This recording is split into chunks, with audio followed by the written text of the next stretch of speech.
নমস্কার, আমি অপর্ণার ফুড স্টেশনে ওয়েলকাম সবাইকে। আমরা ব্লগ 1-এ দেখছিলাম ক্যাফে কফি ডেতে আমরা একটু ব্রেক নিয়েছিলাম, সেখান থেকে আবার যাত্রা শুরু হলো। প্রায় বাজে 8:30।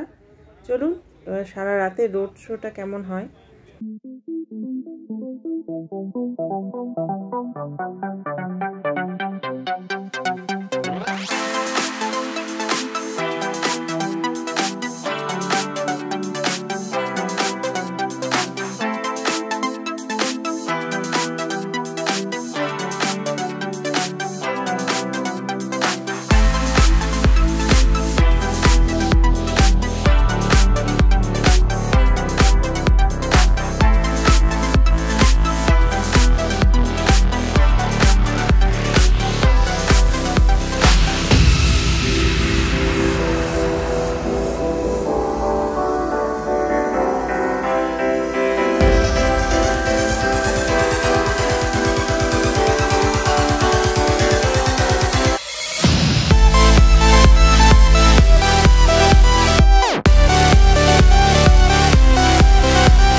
কুয়াশা কুয়াশা আকাশ নাকি?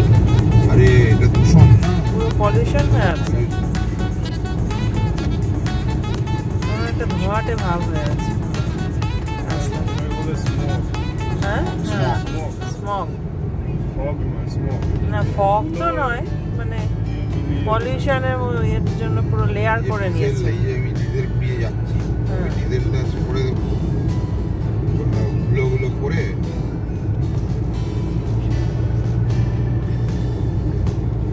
একটু টেম্পারেচারটা কমালাম, আমি 23 করলাম। আমার একটু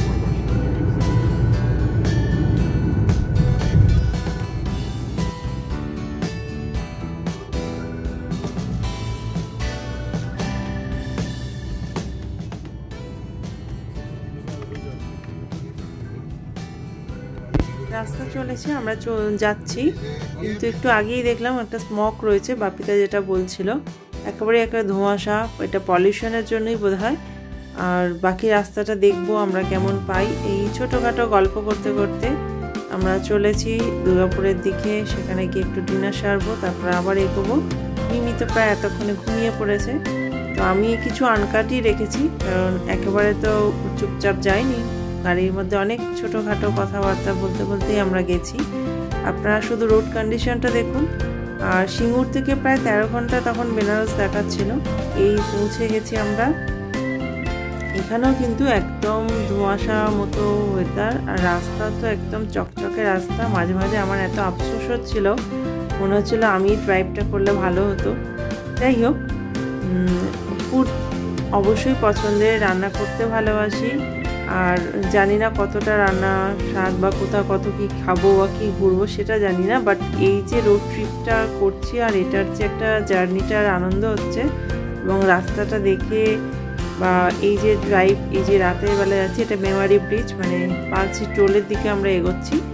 তো দেখুন, আনকাটের মধ্যে অনেক কথাবার্তা আছে, তো দেখতে দেখতে আমরা চলছি। আর এত সুন্দর রাস্তা, আর মাঝে মাঝে কিন্তু একটু ফগ বা কুয়াশা যেটা বললো, বা অথবা স্মগ পলিউশনের জন্য এগুলো কিন্তু একটু আছে, but otherwise road condition is খুব সুন্দর।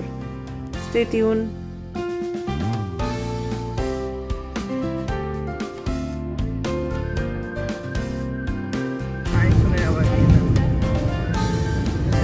এটা ঠিক করলাম কবে বলতে এই যাওয়ারটা?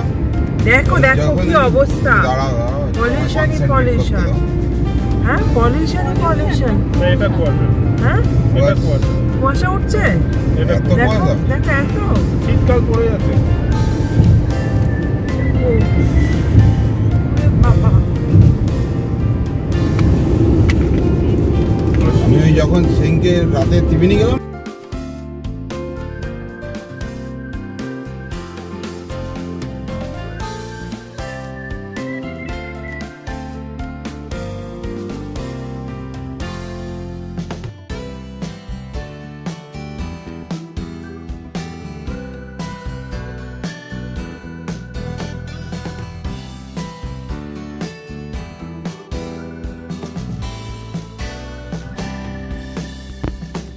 দেখতেই পাচ্ছ এত সুন্দর, আমি আর আলাদা করে কি বলবো, মানে আমার তো শুধু ভিডিওটা দেখলেই মনে হচ্ছে, আর এই মনে মানে মেমোরিটা থেকেই যায় মনের মধ্যে, আর এত ভালো লাগছে মাঝে মাঝে, এই জন্যই আমি ভিডিওটা আপলোড করে দিলাম। যদিও আপনার ফুড স্টেশন ফুড রেসিপি বা আদার্সের জন্যই ছিল। এইভাবে আমরা চলতে চলতে প্রায় বর্ধমানের কাছে, মানে ডান দিকটা গেলেই এই সামনে থেকে দেখা যাবে ওদিকটা বর্ধমান চলে যাচ্ছে। আমরা সোজা চলে যাবো দুর্গাপুরের দিকে। অপর্ণাস ফুড স্টেশনের সঙ্গে থাকুন, শেয়ার করুন, সাবস্ক্রাইব করুন, আর কেমন লাগতো নিশ্চয়ই জানান। ভালো থাকবেন সবাই। ব্লগ 3টাও আমি সঙ্গে সঙ্গে দিয়ে দিচ্ছি। ভালো থাকবেন।